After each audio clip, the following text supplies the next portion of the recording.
Olá, sejam todos muito bem-vindos, muito bem-vindas, muito bem-vindes. Eu sou Mestre Cruel ou Renan, você pode me chamar como quiser. Está começando o nosso Confissões Consentidas, o podcast da comunidade fetichista para o mundo.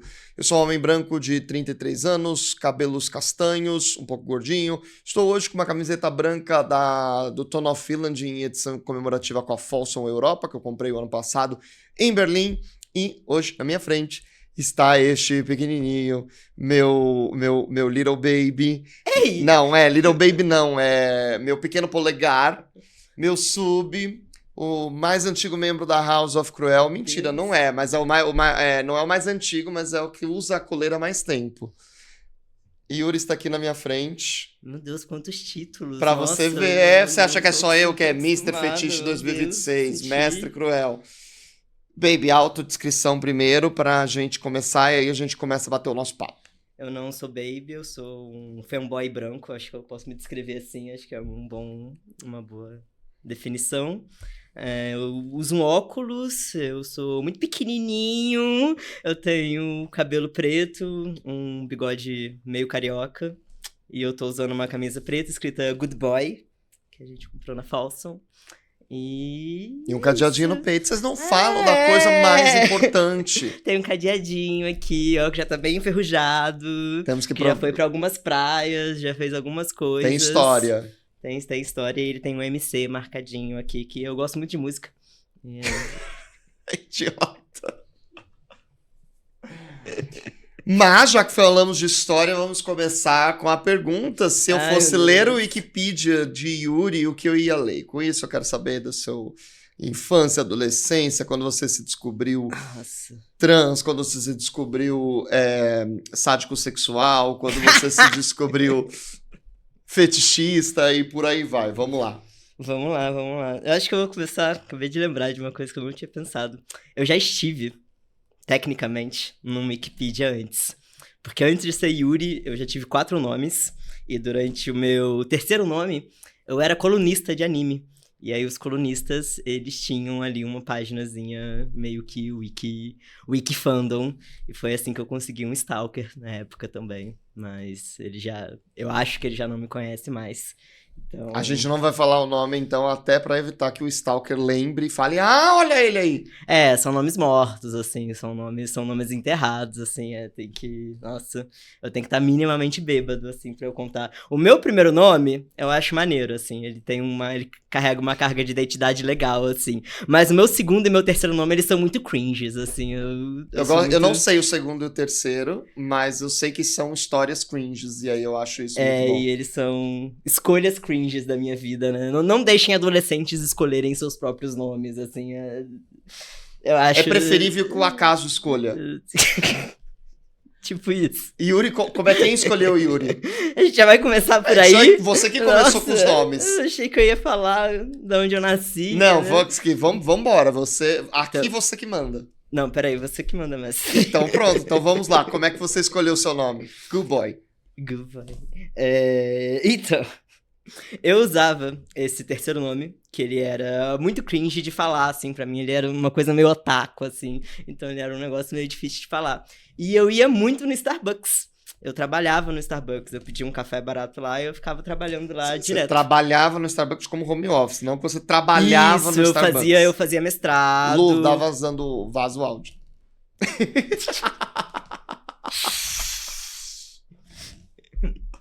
Eu fazia mestrado e eu trabalhava com outras coisas assim, né? Eu arrumava computadores, eu fazia bicos Eu era garoto de programa, né? Eu fazia programas pras pessoas, assim. Hahaha.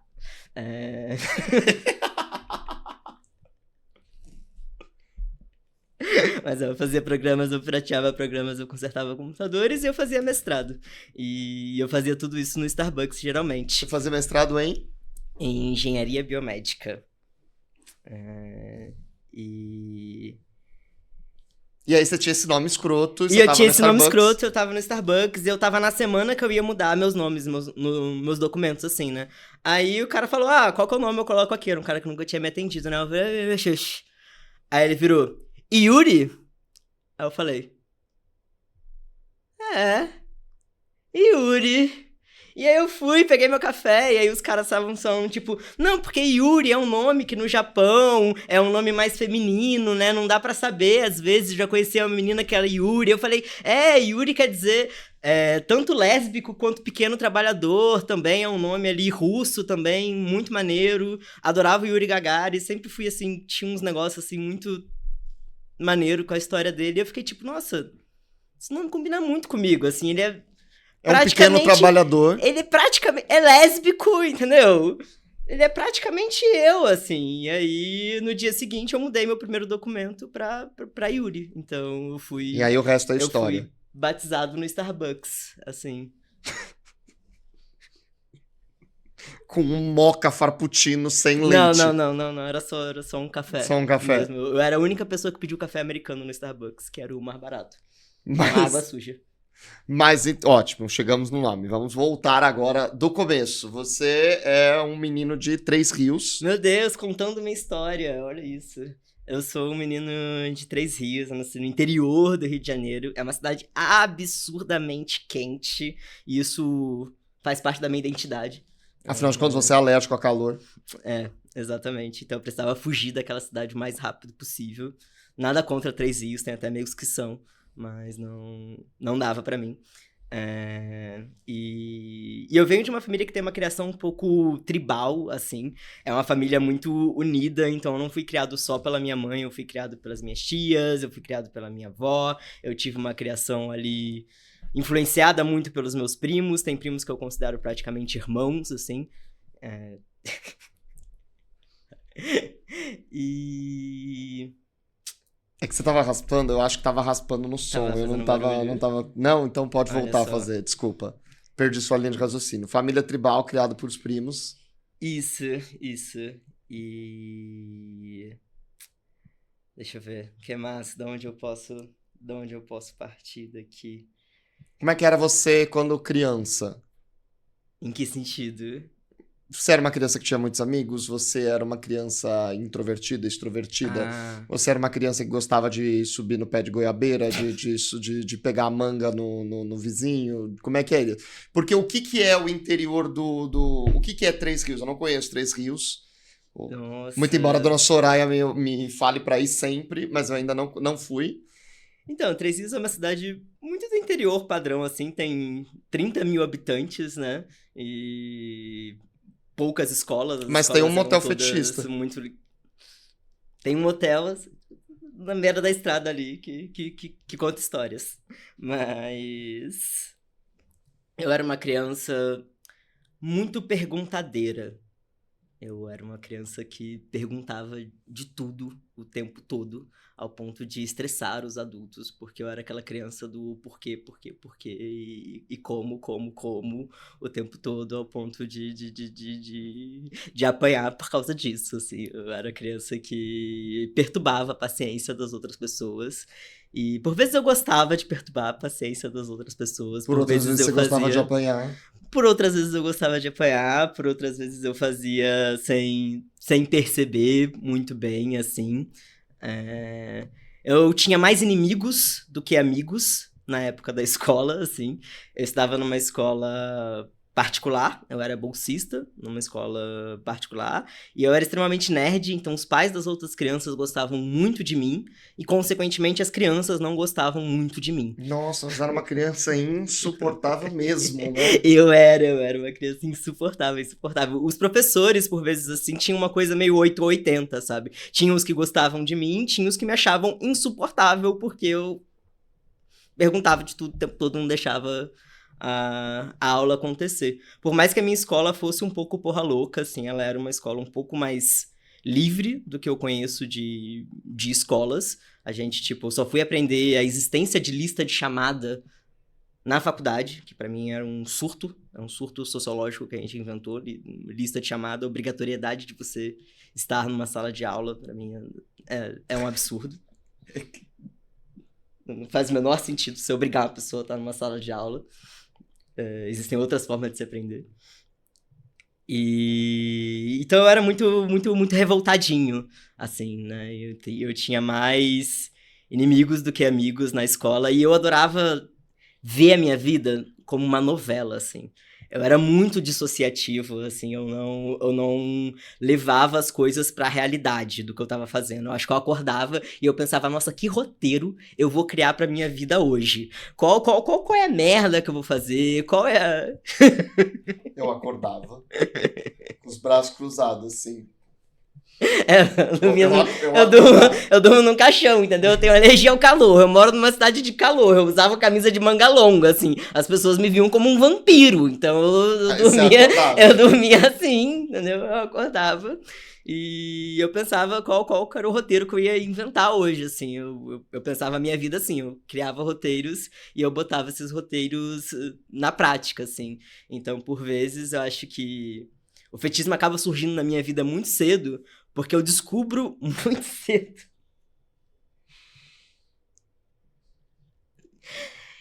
que eu gostava do rolê de apanhar, da humilhação ali e tudo mais. Então, quando as pessoas tentavam praticar bullying comigo, eu me divertia muito e as pessoas se frustravam muito porque eu me divertia muito. E aí criava um loop de bullying gigantesco. E minha família não sabia muito bem que aquilo estava acontecendo, assim, demorava para chegar até na família, né? E quando chegava eu sempre diminuía o que estava acontecendo, porque para mim era divertido, assim. Eu lembro, eu acho que o momento mais emblemático, assim, que foi até o momento em que eu começo a pesquisar sobre fetichismo. Ai, gente. Eu era uma criança inteligente e burra, né? Então, na minha escola, o banheiro masculino e o banheiro feminino, eles só tinham uma placa, assim, tipo, de banheiro com saia, e um banheiro que é um bonequinho Sem saia. sem saia. Eu não usava saia. Eu odiava saia. Minha mãe tinha que me bater pra eu usar saia, assim, era contra os meus princípios, assim. Saia era algo, assim, que não acontecia pra mim nunca. Eu era clube hater de saia. E aí, então, eu usava, né, o banheiro do bonequinho sem saia. Porque eu entendia que era esse o banheiro que eu deveria usar, porque eu não usava saia e eu sou um homem trans. E na época, tá? Caso vocês não saibam, se você se identifica como menina ou se você é identificado como menina, use o banheiro que tem a bonequinha da saia, mesmo se nada esteja escrito nele. Então, eu não sabia disso. Eu usava o banheiro do bonequinho sem saia. E aí, um dia, outros meninos, bonequinhos sem saia, me encontraram no banheiro. Eles não gostavam de mim, porque eu era muito amigo de uma menina que era muito popular. Eu era o cachorrinho dela, assim. Então, os meninos que babavam ovo pra ela, eles eram meu hater, assim, porque eles achavam que eu fazia ela lésbica. E aí... Fazia? Quê? Fazia? Como assim? Sei lá, às vezes ela se tornou lésbica depois. Não, ela se tornou só uma arrombada mesmo. Ela se tornou uma pessoa insuportável, assim. Espero que ela não veja esse podcast, mas assim, a gente já teve essa conversa, você já sabe que você se tornou uma pessoa meio, né? Mas na época ela era legal, assim, a gente era amigos, mas só até dando um fast forward do porque um pouco ela se tornou uma arrombada. Teve um momento que ela acaba cedendo a isso, né? A gente era muito amigo, só que aí ela me manda uma carta. A gente estava na mesma sala, ela me escreve uma carta, entrega uma carta na minha carteira, pedindo pra eu me afastar, porque eu estragava a imagem dela. E aí... Que arrombado. Mas aí antes disso, assim... Você estava no banheiro. Eu estava no banheiro e os meninos, eles decidiram enfiar minha cara na privada. E aí eles enfiaram minha cara na privada, aquela coisa bem filme, assim. Eu pensei, nossa, o roteiro de hoje tá bom. Eu pensei, nossa, tô vivendo um filme aí digno de sessão da tarde. Só que, o que aconteceu? Quando eles enfiaram minha cara lá, gente, eu assim, senti prazer. Eu senti prazer. E aí o menino me levantou assim, e eu falei, nossa, faz de novo que eu acho que eu posso ter gostado. E aí os meninos foram embora, muito putos, assim. E eu fiquei lá, olhando pra aquela privada e pensando, caraca, será que eu encontro isso no Google? E aí eu joguei no Google, né? Enfiaram minha cara na privada e eu gostei. E aí eu achei pornô. na regra da internet, né? Qualquer coisa que você pesquisa, você vai encontrar o pornô daquela coisa. E foi aí que eu achei pornô sobre isso. E são pornôs bem criativos, assim. E foi onde eu comecei a, através do pornô, explorar um pouco mais ali o BDSM. Entender que existia essa sigla, entender que existiam 1000 fetiches, entender um pouco as sensações que eu sentia ali de prazer relacionado à dor, à humilhação, e pesquisar muito hardcoremente sobre isso, assim, hardcore no sentido de, nossa, eu pesquisava artigo científico, eu pesquisava livros em outras línguas, então minha adolescência aí foi um pouco dedicada a estudar com afinco, assim, o BDSM e suas contraculturas. Isso tudo sem Três Rios ainda. Isso tudo eu em Três Rios ainda. Eu acho que essa fatídica cena, eu tinha 14 anos, eu acho. 14, 13 anos. Não sei. Por aí. Eu era jovenzito ainda. E aí eu começo a explorar a Prática. A prática, de fato. Eu fiquei pensando se eu iria falar isso ou não. Vai se você quiser. Porque envolve uma certa exposição da minha família. Se você quiser, a gente pode ir para outro lugar. Dos meus amigos. A gente pode, por exemplo, contar como você foi parar na faculdade de medicina, que eu acho que é uma história ótima também. É uma história ótima. Mas vai na sua, o que você quiser falar. Vou falar um pouquinho. Vai? Eu comecei a explorar um pouco ali meados dos 17 anos, quando eu encontrei um amigo que também tinha interesse. É porque eu gosto dessa parte, assim, sabe? E aí a gente fez uma lista, uma checklist de fetiches que a gente tinha, assim, como se a gente tivesse algum tempo livre, né? Porque na época eu fazia a escola, que era semi-integral, eu fazia curso técnico de informática, eu fazia cursinho preparatório, e no sábado eu também assisti e dava aula no cursinho preparatório. Eu fazia 2 cursinhos preparatórios. Em um, eu ajudava nas aulas. Uma coisa que você sempre foi muito bom foi em administrar seu tempo. Isso Não. Eu acho... Não como você. Você não pode falar mas disso gostaria. sobre ninguém. Na época eu era, mas hoje eu só sou cansado mesmo, assim. Eu cheguei em uma... Por conta disso, eu tive um burnout muito fodido, né? Logo depois, assim. Mas aí, como se eu não tivesse...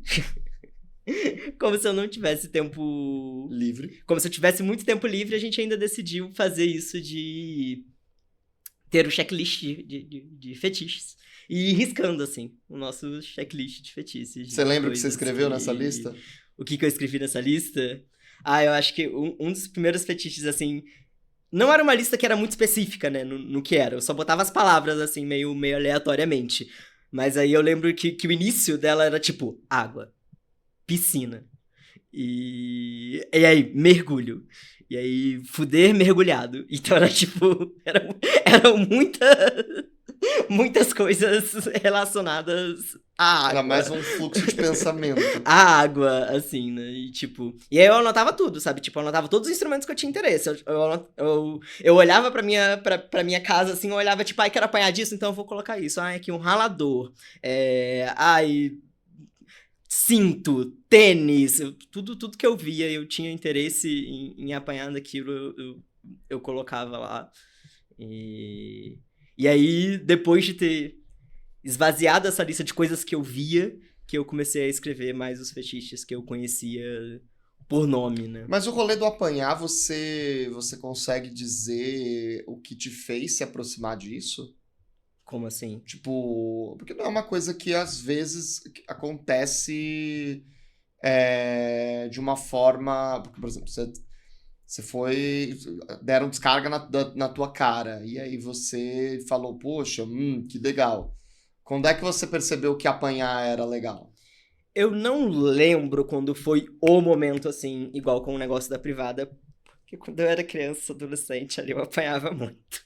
Mas eu lembro de ter percebido isso já nas primeiras vezes que tentaram me bater como punição ou como estou puto contigo, vamos cair na porrada, sabe? Eu lembro de sempre sentir mais prazer do que desconforto nesse rolê e de não entender como que aquilo funcionava na cabeça das pessoas como uma punição ou algo ruim. E de ver essa frustração, né? Mediante, porque algumas vezes eu apanhava de adultos e eram questões de, porra, fiz alguma coisa, estressou pra caralho a pessoa e ela agiu de forma inconsciente e me bateu. Xuxa Meneghel, estamos aqui pela proteção das crianças. E aí tinha esse adulto que ficava extremamente tanto estressado quanto culpado e eu lá levemente excitado. Sim, tá. Sabe, tipo, era...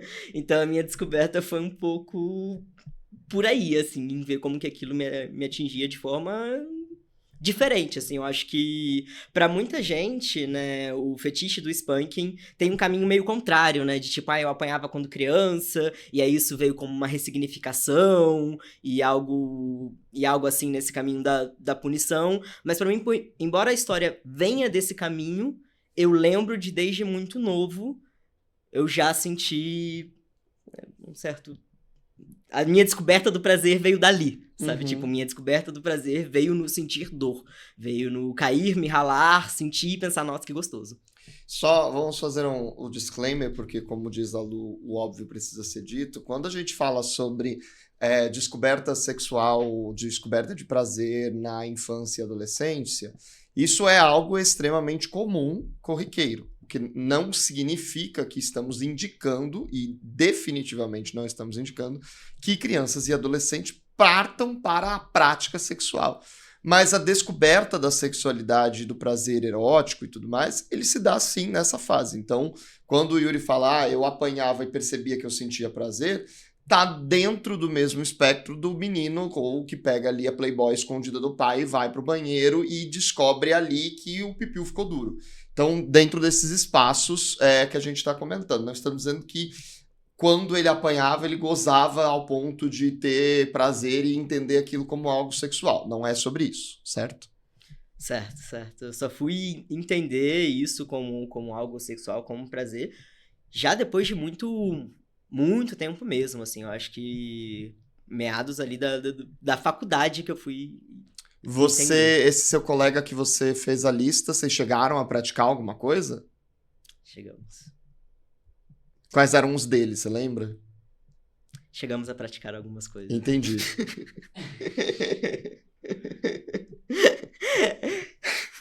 Eu não quero... Não. É uma linda história, uma história muito maneira, assim, pra falar, Só que é pra falar a consentido. verdade. Mas eu acho que ele não consentiria, então não quero nem dar detalhes do porquê que ele não consentiria pra ele não saber que é ele, então... Entendi. Não, tá tudo bem, tá tudo certo, é sobre. Você foi fazer medicina. Ai, meu Deus! Meu pai ama essa história, né? Meu pai, ele me apresenta até hoje para as pessoas como o filho dele que passou pra medicina. Mas o que acontece? Nesse fatídico ano da minha vida, em que eu fiz tudo, eu tinha botado na minha cabeça que eu queria passar pra medicina. Eu não queria fazer medicina, eu queria passar pra medicina pra amaciar meu ego ali, né? De nerd, de pessoa tendo uma ascensão social, entendeu? De mostrar que eu era foda, que eu era capaz e que eu ia fazer qualquer coisa que eu metesse ideia na minha cabeça nessa vida. Então eu queria muito passar pra medicina. E aí eu estudei pra caraca e tal, e o problema foi que eu passei. Na minha época, a gente fazia não só o Enem, como alguns outros vestibulares, era um meio termo ali. E eu passei pra praticamente tudo que eu tinha me inscrito. Eu não esperava passar pra medicina logo de cara, eu esperava, sei lá... Passar um ano, 2. Eu esperava ficar mais um ano estudando, algo do tipo. Eu tinha falado que eu queria fazer medicina também pra me livrar minha família dessa pressão de ter que trabalhar, ter que fazer alguma coisa, né? Eu falava, não, eu quero fazer medicina. E aí eles conseguiam me deixar só estudando. Era uma forma de esclarecer isso, né? Só que o problema é que eu passo, e quando você é de uma família, assim, mais humilde e tal, se você passa pra medicina, você faz medicina, você se torna o cara que passou pra medicina, vira, vira todo um rolê, assim. E eu tinha passado pra uma cidade do interior, perto de casa, então era algo seguro, era algo maneirinho de se fazer e tal. Só que quando eu fui, eu odiei o curso, assim, fortemente, assim. Eu odiei todas as pessoas que eu conheci, eu odiei todo o universo, eu era muito introvertido, sabe? E eu tinha uma empatia muito forte também, assim. Então, ver outra pessoa passando por alguma coisa, eu quase sentia aquela coisa. E isso não é nada bom para um médico, para falar a verdade. Então, em menos de um mês, eu já sabia de novo o que eu não queria fazer.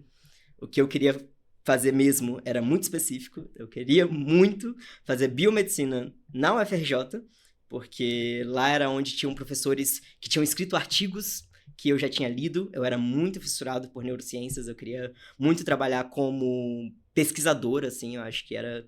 Minha identidade de gênero era cientista, assim, sabe? Tipo, eu me identificava muito, muito com isso, assim.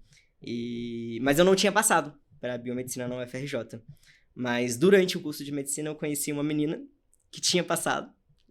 E ela tava lá e ela tava em dúvida de se ela ia pra UFRJ ou se ela ia continuar, né, na cidade do interior, fazendo o curso que a gente tava fazendo.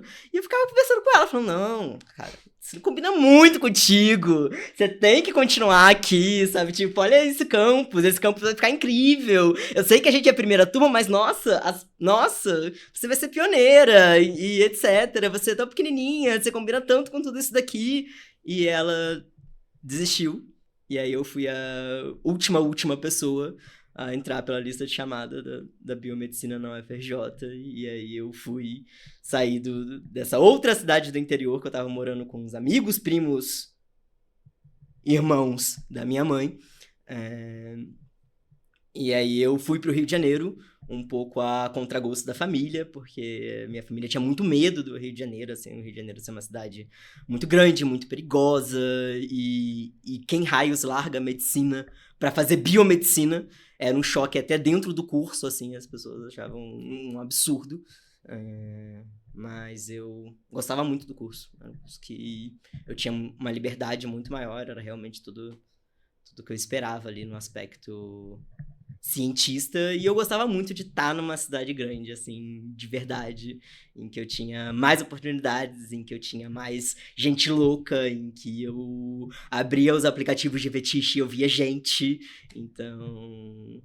acho que... E no Rio você explorou mais os seus fetiches também? Ou só realmente quando você vem pra São Paulo? No Rio eu exploro mais um pouco os meus fetiches, mas ao mesmo tempo, no Rio, a minha vida também era muito caótica. Eu era extremamente pobre e assim, de dividir o almoço em duas partes para ter almoço e janta. Então, a minha vida era bem caótica, assim, e eu passava o dia inteiro na faculdade.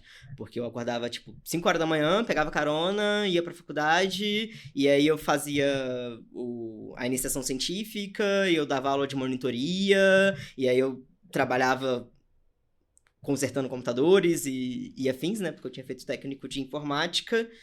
Então, a minha vida era passar de 5 da manhã até as 8 da noite, 9 horas da noite, dentro do prédio da faculdade, assim. Eu não tinha muito tempo livre pra explorar meus fetiches e fazer as coisas assim.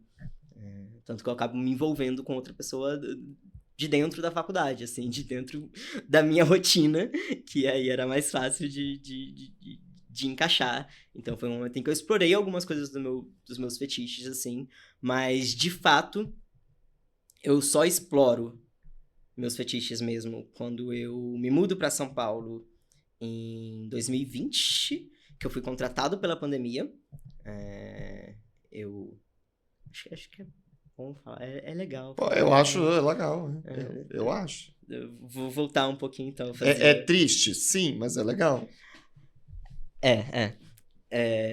Eu fazia mestrado em engenharia biomédica no Rio de Janeiro e eu tava vivendo da bolsa do mestrado e eu tava tendo muitas dificuldades, assim, tipo, tanto mentais, de saúde e financeiras, assim, as três coisas meio que andavam juntas. E eu comecei a me candidatar para 500 mil empregos. E aí, quando estourou a pandemia, eu fui contratado por uma empresa de saúde, que era um grande conglomerado de saúde, que precisava de ajuda na tomada de decisões mediante a pandemia.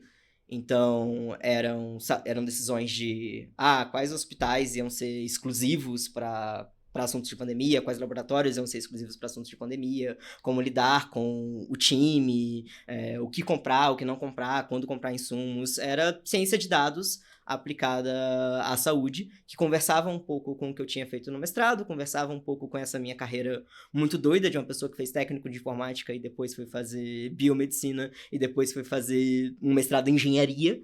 Então, conversava com essa coisa muito, muito louca.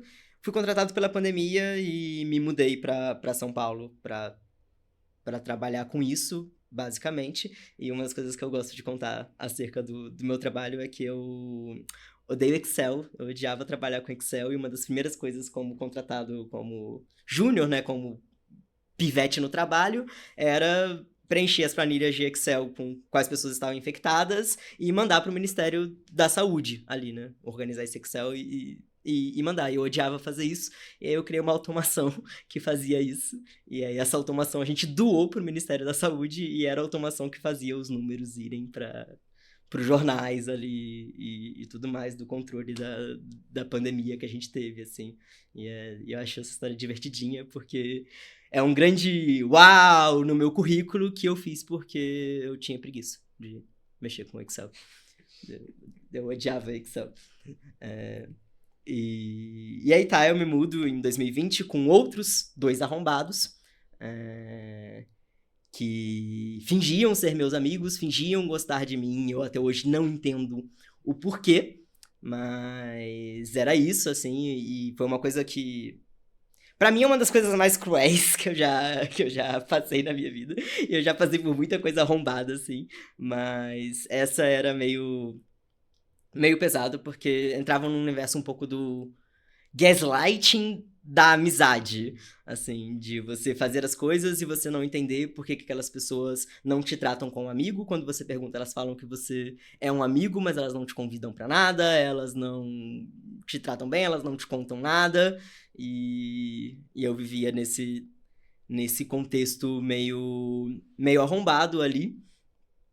E o auge desse contexto foi quando eu fiz a minha mastectomia. E eu morava com eles, eu era idiota, né? Tinha 3 quartos na casa, né? Um quarto normal, outro quarto normal, um quarto de empregada. O idiota aqui que tem 1,46 de altura pensou, tipo, eu fico no quarto de empregada de boa, assim, sabe? Tipo, meu quarto, beleza? O quarto do Harry Potter ali, eu durmo nesse quarto embaixo da escada, de boa. Nunca tinha sido um problema pra mim. Mas quando eu fiz a mastectomia, eu precisava que outra pessoa ficasse lá em casa, né? Cuidando de mim. Os dois arrombados, curiosamente, coincidentemente, viajaram, voltaram para suas cidades durante esse período que eu tava na recuperação e trancaram seus quartos. E aí, a pessoa que ficou minha acompanhante ali lá em casa dormiu no sofá, numa casa que eu pagava o mesmo aluguel, assim, o mesmo rolê. Mas a mastectomia é importante, porque foi depois da mastectomia que eu me tornei uma grande piranha. A gente já tinha passado do ponto uau da pandemia há bastante tempo, a gente já estava na 4ª dose da vacina, assim, eu acho que era 2022 ou 2021 já. Mas depois que eu faço a mastectomia e me recupero, eu não podia praticar natação. Então, tinha ali uma testosterona que eu costumava gastar na natação, porque eu fui nadador também, então nadei quase a minha vida inteira, ou até esse momento. E aí eu não podia gastar essa testosterona ali, então começou a sobrar uma testosterona elevada ali, um tesão elevado para eu gastar em algum lugar. E aí foi aí que eu explorei bastante os meus fetiches, assim. Um momento fatídico, assim, e até um pouco perigoso. Foi quando eu encontrei um querido, que a gente teve uma pseudo-DS, assim, que começou da maneira mais errada possível, porque ele estava a 300 metros de distância de mim, eu encontrei ele no FET, e eu falei, nossa, você está a 300 metros de distância, dá pra eu ir de 4 até a sua casa e te encontrar. Isso era, tipo, 1 da manhã. Aí ele falou, vem! E eu pensei, caralho, eu tô com tesão do caralho. Aí eu falei, não, me manda seus documentos, me manda um nome de uma pessoa de referência e eu vou. Ele também com tesão do caralho mandou os documentos, mandou o nome da pessoa de referência, mandei meu endereço pra minha melhor amiga que tava em Juiz de Fora, falei, amiga, eu tô indo, eu posso morrer. Estou indo de 4. Estou indo de 4. Eu posso morrer, eu posso não, mas eu estou indo. E aí eu fui e ele é super fortão, assim, ele era super malvadão, assim, ele tinha um perfil de malvadão, assim, já chegou me dando várias ordens, vários não sei o que lá, e a gente foi fazer um fisting vaginal. E aí, vral, vral, vral, ele brabo, brabo, brabo, só que ele tira a mão e tava com sangramento. E aí ele olha pro sangue, e algumas pessoas, quando veem sangue, elas identificam o sangue que elas viram como o sangue delas mesmas.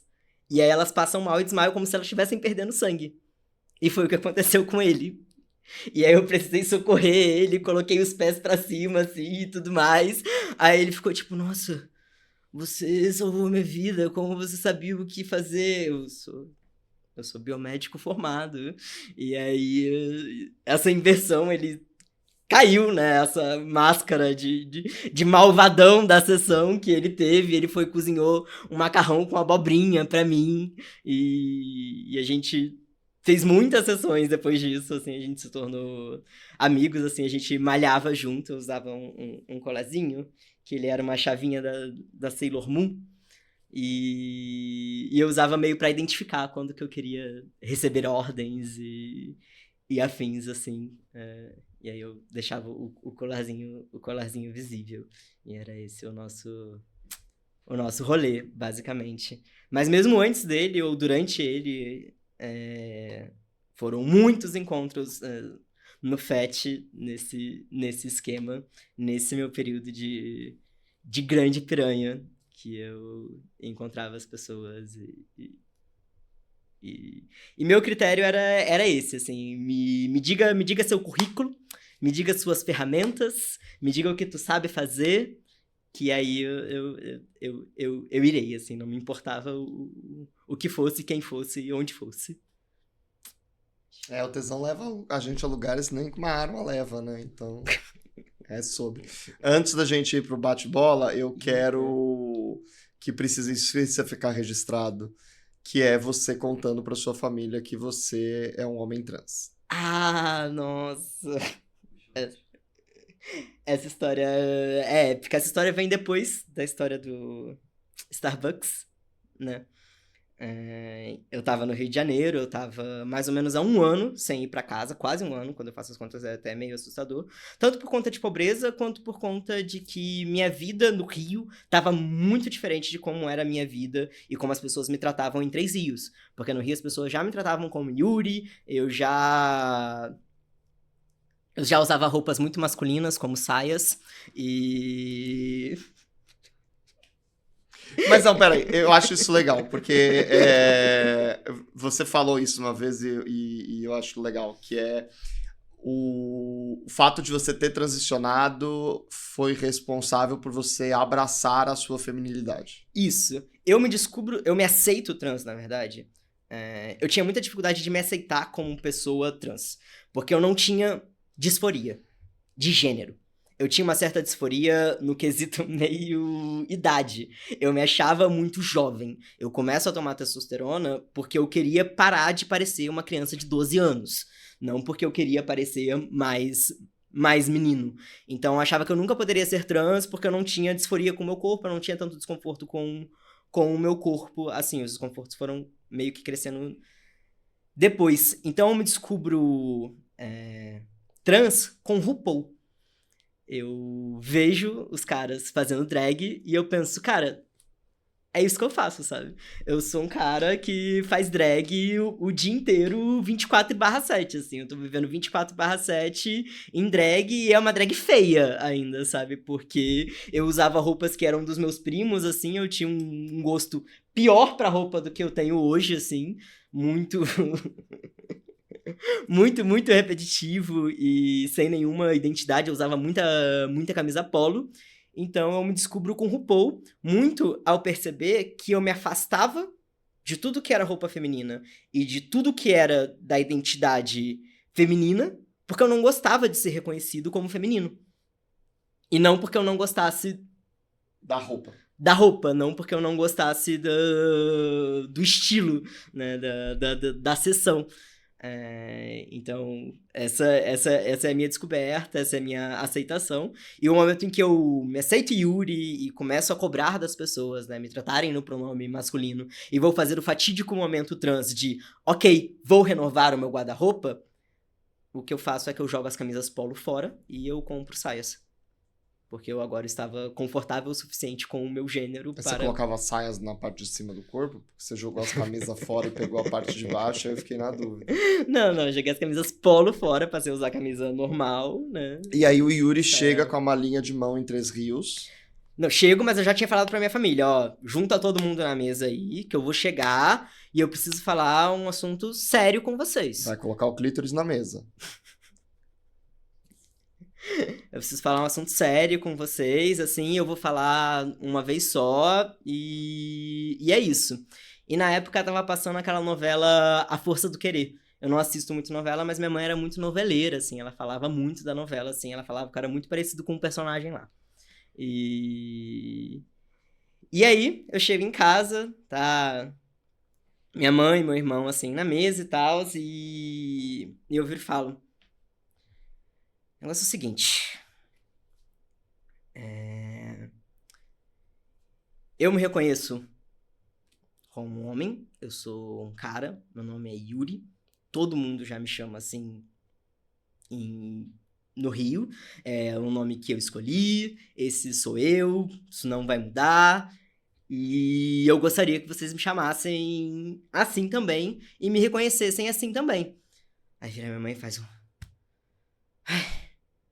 Ufa! Nossa! Achei que era algo sério. Achei que era uma doença, um problema, um negócio assim. Não falei, Juliano?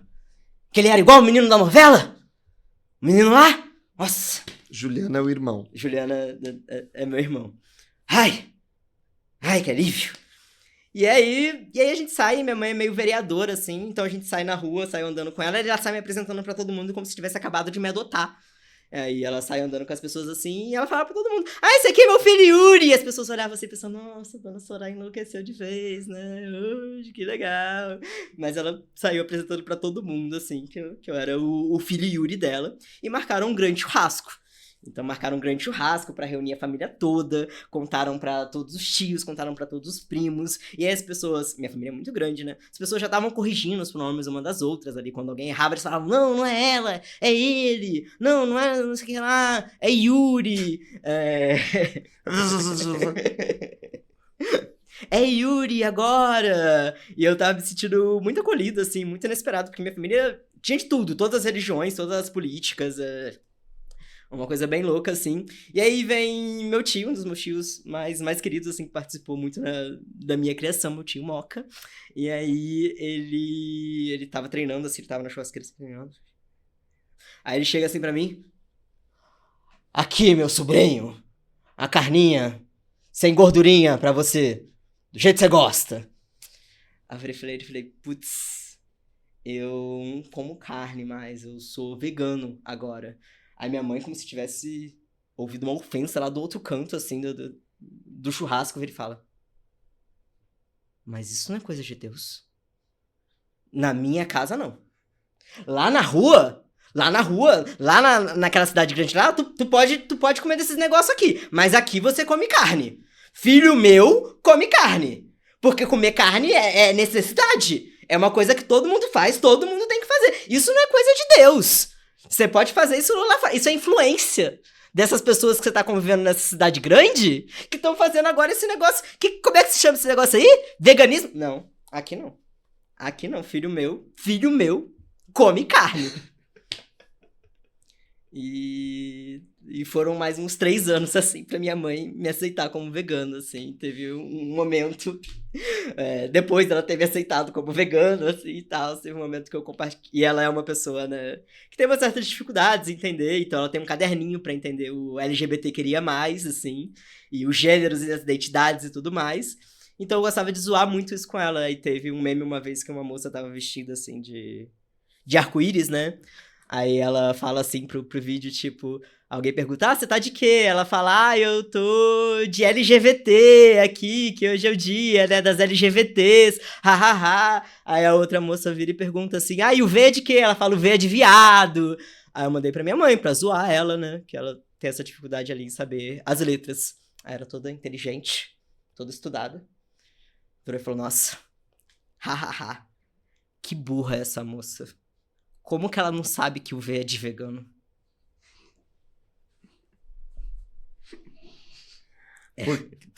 Porque não dá pra ser trans sem ser vegano, né?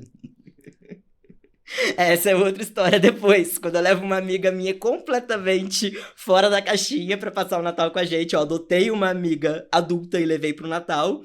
E ela chegou lá de orelhinha, nossa, rabinho, toda dengo-dengo. Eu pensei, nossa, é aqui que a minha família vai ser transfóbica, não. Eles têm limites. É aqui. Mas não. Acolheram a menina do mesmo jeito, corrigiram os nomes, foram super simpáticos. Mas aí meu tio veio com a carne. Mas você come carne, né? E ela, glória aos deuses, falou, não, eu como. E eu ainda como a carne que o Yuri não come também. Aí minha mãe virou e falou, tá vendo? Dá pra ser trans e comer carne. Eu amo essa história. Um beijo, dona Soraya. Ai, com certeza ela vai assistir. Minha mãe é a melhor pessoa desse mundo, o Yuri vai gente, mandar sabe? pra ela, tipo, com toda certeza. Não existe tempo ruim do lado de dona Soraya. Bora assim. pra um bate-bola, jogo rápido? Ai, não. Uma cor. Acho que é azul. Azul. Um medo. Um medo? Eu tenho outros medos na cabeça, mas esse tá na minha cabeça agora, assim. É um medo muito específico. E é quase uma história, mas eu preciso contar. Eu tenho medo de quando eu adotar uma criança e eu ter essa criança na minha vida, ela não gostar de música. Porque eu não conseguiria ter nenhuma conexão, assim, com essa criança. Seria algo muito complicado pra mim. E eu passaria pelo que minha mãe passou comigo ao ter idealizado uma garota, assim. Eu idealizo uma criança que goste de música. Alguma música, qualquer música. Seria muito difícil. Um sonho. Sonho? Pô, ser rico, você bateu ali um milhãozinho, assim, só pra ter uma estabilidade maneira, dar uma condição maneira pra essa pessoa legal. Um superpoder. Um superpoder Lermentes. Se alguém fosse interpretar você no cinema, quem você gostaria? É um cara desconhecido, que eu gostaria até que aparecesse uma foto dele aqui, ó. É o Miles McKenna. Ele é um ator trans. Assim, e ele fez poucas séries, mas ele é uma delícia. Uma prática fetichista que você não fez, mas tem vontade. Acho que tem 2 na minha cabeça atualmente, assim. Uma que é muito complicada, que eu acho que eu nunca vou fazer porque eu tenho, sei lá, um bom senso demais. Eu tenho muitas restrições, mas seria um gangbang. Eu acho muito interessante. E a outra que tá mais plausível, assim, de se fazer seria a mumificação. Se você tivesse que mudar alguma coisa na sua história, você mudaria alguma coisa? Nossa. O problema de falar se eu mudaria é que eu teria que falar o que eu mudaria. Não. Eu não vou ser hipócrita, não. Eu mudaria coisas assim. Tá bom. Você quer falar alguma ou não? Não sei. Não quer. Tá bom, gente. Segue pra próxima. Existe alguma pergunta que você gostaria que eu tivesse te feito que eu não te fiz? Que doideira! Nossa, eu não sou bom em criar perguntas, assim. Essa era a pergunta que você falou que você ia botar no meio do bagulho, né? Nossa, pra eu criar uma pergunta. Que inferno, eu não sei criar uma pergunta assim. Ou alguma coisa que você gostaria de ter nada. falado que eu não te perguntei. Cara, eu não sei. Eu não... Tá bom? Tá tudo bem. Se não tem nenhuma, tá tudo certo. Nada. Não sei. Não sei o que você vai perguntar ainda. Essa é a última pergunta. É a penúltima. Então depois que você fizer a última, eu volto nessa pergunta. Tá, a última você é aquela que você tá ensaiando desde que você foi convidado. Quem é o Yuri pelo Yuri? Pior que eu não tô. Você não tá ensaiando? Não, porque eu acho essa pergunta extremamente confusa. Ela não faz o menor sentido na minha cabeça, sabe? Tipo... Mas sei lá, eu acho que até uma coisa que ficou fora do podcast, mas que eu acho que responde essa pergunta aí da minha história. Eu acho que o Yuri é louco. Extremamente louco, mas um louco consciente. Tá bem. Tá tudo certo. É isso. Não esquece de curtir, comentar, compartilhar, seguir a gente nas redes sociais, @confissõesconsentidas, @DomMCSP. Se tudo isso caiu, você acessa www.mestrecruel.com. Ou então vai lá no Kikgram, rede social fetista feitas por brasileiros para brasileiros. Eu jogaria a pergunta pro Yuri falar as redes sociais dele, mas ele não tem rede social. Então, se você quiser acompanhar o Yuri, você assina as minhas coisas que você vai ver o Yuri lá sempre. Tem foto dele no meu Instagram, tem vídeo dele no meu privacy e por aí vai, não é isso, Igor? Acho que a minha rede social é as redes dele. Aí tem eu nas redes da Lilo também, vocês podem me encontrar por lá. Ou vocês podem não me encontrar também, que é melhor. Ou encontra a gente em algum rolê, tá tudo certo. A gente tá sempre por aí, sendo simpático. Ele diz que ele só é reconhecido quando ele tá comigo, fora...